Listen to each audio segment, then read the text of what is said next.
வணக்கம் நண்பர்களே, நான் உங்கள் ஸ்ரீவித்யா. இன்றைக்கு நான் தங்களோடு பகிரப்போவது வீரயுக நாயகன் வேள்பாரி பகுதி 2, அத்தியாயம் 33 தொடர்ச்சி. மலையுச்சியிலிருந்து அடிவாரக்காட்டுக்கு கீழிறங்கி வந்தனர் முருகனும் வள்ளியும். அடைமழையின் கூதிர்பருவம் முடிந்து முன்பனி தொடங்கியது. நடுக்கம் அதிகமாகும் முன்பனி பொழுதில் தங்குவதற்கு கொன்றை மரங்கள் அடர்ந்து கிடக்கும் இடுக்கினை பயன்படுத்தினான். குளிர் சற்றே குறையும் பின்னிரவில் படுத்துறங்க கருங்கொன்றையின் உச்சியில் பரண் அமைத்தான். பனிநடுக்கம் தாழாமல் முயல்கள் கொன்றை மர இடுக்கில் பதுங்கின. அவ்விடுக்கின் உள்ளே கால்களை இறுக அணைத்து அமர்ந்திருந்தாள் வள்ளி. வள்ளியின் கணப்பில் அண்டின முயல்கள். இறை தேடி வேட்டைக்கு போன முருகன் திரும்பி வந்தபோது வள்ளியின் கணப்பில் முயல்கள் அண்டி இருப்பதை பார்த்தான். நீள்காது அசைய அவை வள்ளியை நோக்கி திரும்பின. வள்ளியின் முகத்தில் புன்முறுவல் இருந்தது. முருகன் முயல்களை பார்த்து சொன்னான், அவ்விடம் அணையாதீர்கள், பின்னர் ஒருபோதும் விலக மாட்டீர்கள். சொல்லுக்குள் பொறாமை வெளித்தெரியாமல் பார்த்து கொண்டான். ஆனால் பார்வையே அதனை சொல்லியது. அதன் பிறகுதான் சில முயற்குட்டிகள் வள்ளியின் மேலேறி பதுங்கின. நீண்ட கொன்றைக்காயின் விதைகளை ஒரு பக்கம் துளையிட்டு எடுத்துவிட்டு இசைபாடும் குழலாய் மாற்றினான். பொழியும் பனியின் ஊடே பரணில் படுத்தபடி நகரும் 6 விண்மீன்களை பார்க்க அவன் ஒருபோதும் தவறுவதில்லை. குருவி குஞ்சு போல் வெண்மை திரண்டு பூக்கும் முன்பனியின் புது மலரான ஈங்கை மலர் பறித்து வள்ளியின் கூந்தலில் சூட்டிய நாளன்று அவன் காடு விட்டு வெளியேறப் போகிறான் என அவளுக்கு புரிந்தது. கீழுதடு நடுங்கும்படி பின்பனி கொட்டும் அந்த நாட்களில் அவனோடு வயல்வெளியின் ஊடே நடந்து வந்தாள் வள்ளி. தவளை சத்தம் விடாது கேட்க மூக்கெங்கும் ஈரப்பதம் ஏறியிருந்தது. தாமரை படர்ந்து கிடக்கும் குளக்கரையில் மருத மரத்தின் மீது பரண் அமைத்தான். எங்கு போனாலும் பரண் மீதே தங்குவதேன் என்று கேட்டாள் வள்ளி. இது காதல் வாழ்க்கை. தரையில் தங்கினால் இறுகிய நிலத்தில் கூடலின் வளம் முழுமை கொள்ளாது. வானில் மிதந்தால் கூடலின் இறுக்கம் வலிமை கொள்ளாது. இரண்டும் கலந்த பரணில்தான் நிலம் அசைய வான் நகர நடுவில் நாம் மூன்றிலும் கலப்போம். அதன்பின் மறுமொழி சொல்ல ஒன்றுமில்லை வள்ளிக்கு. பகலும் இரவும் பரண்மேல் மலரும் காதல் கண்டு பறக்கும் நாரைகள் இறகுதிர்த்து போயின. காற்றில் மிதந்து வரும் வெண்சாம்பல் இறகுகளை சேகரித்து கொடி கொண்டு முடிச்சிட்டு வள்ளியின் தலையில் மகுடமெனச் சூட்டினான் முருகன். கால நேரமின்றி மிதந்து கொண்டிருக்கிறேன். இதில் நாரைகளின் இறகுகளை தலையில் அணிவித்தால் பறத்தல் நிறுத்தி ஒருபோதும் தரையிறங்காமல் போவேன் என்றாள் வள்ளி. உனது அணைப்பில் மீளமுடியா மயக்கத்தில் கிடந்த எனக்கு அன்னமழகி அரிசி கொடுத்து உடலையும் நரந்தம்புல் கொண்டு மனதையும் தெளிவடைய முடியாத திகைப்பில் வீழ்த்தினாயே, அதை விடவா? முருகனின் வினாவிற்கு விடையேதும் சொல்லவில்லை வள்ளி. இக்கைமாரில்தான் காதல் கனல் நீங்கா வெக்கை கொள்கிறது. அணுக்கள் தோறும் துடிப்படங்கா தவிப்பு கொள்கிறது. தவிப்பு நீங்கா அதிகாலையில் பின்பனி பருவத்து புது மலரான கமுகின் சிறு பூ எடுத்து வள்ளிக்கு சூட்டினான். வயல் தாண்டி கடல் நோக்கி புறப்பட்டனர் இருவரும். கடற்காற்று மேலேறி வந்து தாழை மரங்களுக்கு இடையில் கட்டிய ஊஞ்சல் பரணை ஆட்டிவிட்டு சென்றது. பரண் மீது ஆடிக்கொண்டே வள்ளி சொன்னாள், கரையில் இருந்தும் அலையில் மிதக்கிறோம். மலையிலும் காட்டிலும் வயலிலும் நாம் மிதக்கத்தானே செய்தோம். ஆனால் இப்பொழுதுதான் உப்பேறிய காற்று உடல் தழுவி செல்கிறது. இளவேனில் ஒளிக்கதிர்களால் உடல் சுடுகிறது. இவை அனைத்தும் இவ்வளவு நாளும் உள்ளுக்குள் மட்டுமே நிகழ்ந்தன சொல்லி மகிழ்ந்தாள் வள்ளி. இருவரும் ஆடும் பரணில் படுத்தபடி கடல் பார்த்து கொண்டே இருந்தனர். நீண்ட நேரத்துக்கு பின் வள்ளி கேட்டாள், கடல் ஏன் கரையோடு நிற்கிறது? கரை மீது கொண்டுள்ள காதலால். மறுமொழி அவளை ஏதோ செய்தது. சட்டென அவனை நோக்கி திரும்பியபடி கேட்டாள், அப்படியென்றால் இவ்வளவு தழுவல் கொண்ட காதலர்கள் வேறு யாரும் இருக்க மாட்டார்கள் அல்லவா?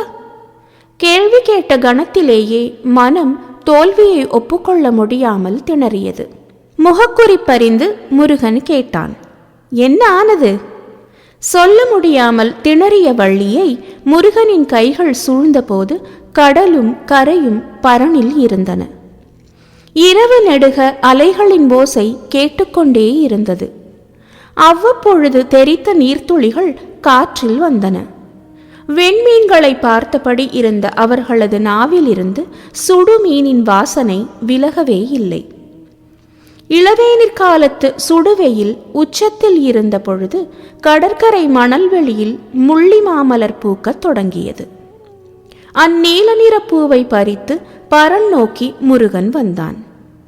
அவள் பாலை நிலம் நோக்கி புறப்பட ஆயத்தமாக இருந்தாள். கொடும் பாலையில் அளவில்லாத தொலைவு நடந்தனர் இருவரும். வற்றிய சுனையில் ஒளிமேவி கிடந்தது. பறந்து கடக்கும் கழுகுகளின் நிழல்கள் மட்டுமே மண்ணில் ஊர்ந்தன. வள்ளியின் பாதங்களில் கொப்பளங்கள் பூத்தன. ஆனாலும் விடாது நடந்தாள். பாலை நிலத்தின் பின்கோடை வெயில் எண்ணிலடங்காத தாவரங்களை மலரச் செய்தது. தொட்டெரிக்கும் மண் மீது ஏதோ ஒரு மூலையில் சிறு மலரொன்று இதழ் விரிந்திருப்பதை பார்க்கும் பொழுதெல்லாம் வள்ளியின் முகம் மலர்ந்தது. அழுச்சியும் அலரியும் சுள்ளியும் எருக்கும் இங்கும் அங்குமாக பூத்திருந்தன. இரும்பை பூவின் இனிப்பு பறவை கூட்டங்களை ஈர்த்தது. வேப்பம்பழத்தை தின்ற கைப்புச்சுவை மாற வௌவால்கள் இலும்பை மரத்தை விட்டு நீங்காமற் கிடந்தன. பொன்னிற தனிப்பூவை கோங்கு உதிர்த்த பொழுது அணிலின் முதுகின் மேல் இருக்கும் வரிகளை போன்ற ஊகம்பூவும் இணைந்தே கிடந்தது. எப்பொழுதோ வீசும் காற்றில் பறக்கும் மலர்கள் மீண்டும் மண் தொடும்போது சருகின் ஓசையுடனேயே சரிந்தன. மண்ணும் மரமும் காற்றும் சுடுவெயில் ஏந்தி நின்றன. ஏந்திய வெயிலின் இறங்காத சூடு மண்ணெங்கும் நிலை கொண்டது. வலிமையிழந்த புலிகள் பதுங்கிய இடத்தை விட்டு எழ முடியவில்லை. நீரின்றி அலைந்த செந்நாய்களின் கால்தடங்கள் மட்டுமே மிஞ்சின. எப்புறமும் சுடுவையில் சூழ்ந்த பாலையின் நடுநிலம் நோக்கி நகர்ந்தனர் வள்ளியும் முருகனும். வள்ளியின் உதடுகள் வெப்பக்காற்றில் வெடித்து கிடந்தன. முதுவேனிலின் சுடுபழத்தை சுவைத்து உண்டதன் அடையாளங்கள் அவை. எங்கும் பட்ட மரங்களே நின்றிருந்தன. சிறு பாறையோரம் தனித்திருந்த வாகை மரத்தின் மீது பரணமைத்தான் முருகன். பகல் மங்கிய பொழுது பரணேறி சாய்ந்தனர் இருவரும். இரவானதும் வானமும் சுடுமோ என்று அஞ்ச வைத்தது பகலின் நினைவு. முருகனின் கண்கள் விண்மீன்களை பார்த்து கொண்டிருந்தன. வளைவு கொண்ட அந்த 6 விண்மீன்களும் வானில் தெரியவில்லை. அவை வான்விட்டு எங்கு போயின என கேட்டாள் வள்ளி. எந்த ஒரு வளைவிலும் மறைவுகள் இருக்குமல்லவா? அதே போல அந்த ஒளி வளைவின் மறைவிடத்தில் நாம் இருக்கிறோம். அதனால் பார்வையில் இருந்து தப்பியுள்ளது என்றான் முருகன். அதன் பிறகு அது பற்றி அவள் கேட்கவில்லை. அவை தவிர்த்து எண்ணிலடங்காத விண்மீன்கள் வான்வெளியை பூக்காடாய் மாற்றியிருந்தன. எங்கும் சிதறி கிடக்கும் வான் பூக்களை பார்த்தபடி வள்ளி கேட்டாள். மழை கொட்டி தீர்த்த கார்காலத்தில் நிலமெங்கும் மலர்கள் பூத்து குலுங்கின. அதன் பிறகு இம்முதுகோடையில்தான் எண்ணிலடங்காத பூக்கள் பூக்கின்றன. மற்ற பருவங்களில் இவ்வளவு பூக்கள் பூக்கவில்லையே, ஏன்? முருகனின் முகத்தில் மெல்லிய சிரிப்பொன்று ஓடி மறைந்தது. அவன் சொல்லப்போகும் மறுமொழிக்காக காத்திருந்தாள். மறுமொழி ஏதும் வராமல் நேரம் கடந்தது. முருகனின் சிந்தனை வேறெங்கோ இருக்கிறது என்று நினைத்த வள்ளி தனது கேள்வியில் இருந்து எண்ணத்தை விலக்கினாள்.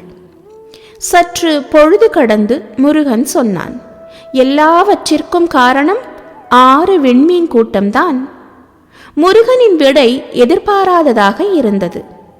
திகைப்புற்ற வள்ளி கேட்டாள், எப்படி?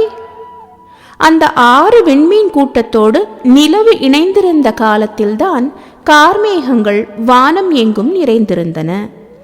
பெருமழை விடாது கொட்டி தீர்த்தது. அதேபோல இந்த 6 வெண்மீன் கூட்டத்தோடு கதிரவன் இணைந்திருக்கும் இக்காலத்தில் சுடுவெயில் தீயென விடாது பொழிகிறது. நீரும் ஒளியும் தான் மலரென வடிவம் கொள்கின்றன. அதனால்தான் பிற காலங்களை விட இவ்விரு காலங்களிலும் மலர்கள் அதிகமாக மலர்கின்றன.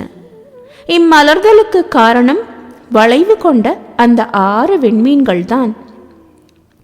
முருகனின் விடை முற்றிலும் புதிதாய் தோன்றியது. அதனை உள்வாங்கி மறுவினா தொடுக்க சற்று நேரமானது. அவள் கேட்டாள், அவ்விண்மீன் கூட்டத்தோடு நிலவு இருந்ததை நாம் பார்த்தோம். இப்பொழுது கதிரவன் அக்கூட்டத்தோடு இருக்கிறான் என்று எப்படி சொல்கிறீர்கள்? விண்மீனின் நகர்வுகளை காலம் முழுவதும் பார்த்து கொண்டேதான் இருக்கிறேன். வானின் ஒவ்வொரு பகுதியிலும் அது நகர்ந்து செல்லும் வழித்தடம் எனது மனக்கண்ணில் இருக்கிறது. இப்பொழுது அவற்றோடு இணைந்தே கதிரவன் பயணிக்க வேண்டும். பகல் பயணம் அது. அதனால்தான் இரவில் அவ்விண்மீன் கூட்டம் நம் கண்களுக்கு தெரியவில்லை. கால சுழற்சியின் பாதை அதுவே. பதிலுரையால் உறைந்து நின்றாள் வள்ளி. அடுத்த சொல் சொல்ல நாய் எழாமல் இருந்தது. அதனை கவனித்தபடி முருகன் சொன்னான், உனது முதுகுப்புறத்தை நீ பார்க்க முடியாமல் இருக்கலாம், ஆனால் உன்னால் உணர முடியுமல்லவா? அதுபோல்தான் இதுவும். இவ்வுவமைக்கு பின் சொல்ல எதுவும் இல்லை என்று தோன்றியது. ஆனால் இவ்வுவமையே பல சொற்களை சொல்லவும் தூண்டியது. வேண்டாம் என்று கட்டுப்படுத்தினாள் வள்ளி. ஆனாலும் உருக்கொண்ட வார்த்தைகள் தனக்குத்தானே ஒரு முறையாவது சொல்லிக்கொண்டால் மட்டுமே அமைதி கொள்ளும். எல்லா அணைப்புகளிலும் சூழ்ந்த உனது கைகள் எனது முதுகினையே பற்றியது. காதல் அதனால்தான் இவ்வளவு வெக்கை கொண்டுள்ளதா? சுட்டெரிக்கும் அனல் காதலை விட்டு எப்பொழுதும் நீங்காமல் இருப்பது அதனால்தானா? சொற்கள் வேள்வியாய் உருத்திரண்டபடி இருக்க அனைத்தையும் விழுங்கிவிட்டு ஒரே ஒரு கேள்வியை மட்டும் கேட்டாள். எல்லா இரவுகளிலும் வான் நோக்கி பரணமைத்தது காதலில் மூழ்கத்தான் என நினைத்தேன். ஆனால் காலத்துள் மூழ்கத்தான் அதனை செய்தாயோ?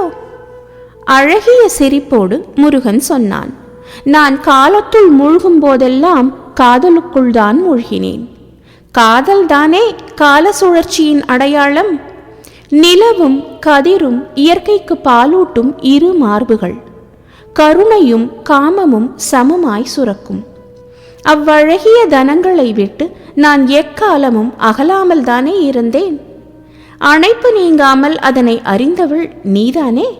சொல் கிளர்த்தும் காதல் உடலெங்கும் பொங்க செய்வதறியாமல் நின்றாள் வள்ளி. அவளது முகத்தை தனது கைகளில் ஏந்தியபடி முருகன் சொன்னான், கார்மேகம் மழையை கொட்டி தீர்ப்பதற்கும் தீயாய் வெயில் சுட்டரிப்பதற்கும் அவ்விண்மீன் கூட்டமே காரணம். எனவே அதனை கார்த்தி என அழைக்கலாமா? உனது கைகள் எனது முகமேந்திய கணத்தில் உடலெங்கும் கார்கால குளுமை பரவியது. ஆனால் அணைக்காமல் விலகி நிற்கும் இவ்விடைவெளியில் பாலை தீ பற்றி எரிகிறது. வள்ளி வார்த்தையை முடிக்கும் முன்னே இறுக அணைத்தான் முருகன். கார்கால குளுமையின் மீது பற்றி எரிந்தது தீ, கார்த்தி. அன்பர்களே, இத்துடன் இந்த அத்தியாயம் முடிகிறது. மீண்டும் தங்களை அடுத்த அத்தியாயத்தில் சந்திக்கிறேன். அதுவரை நன்றி, வணக்கம்.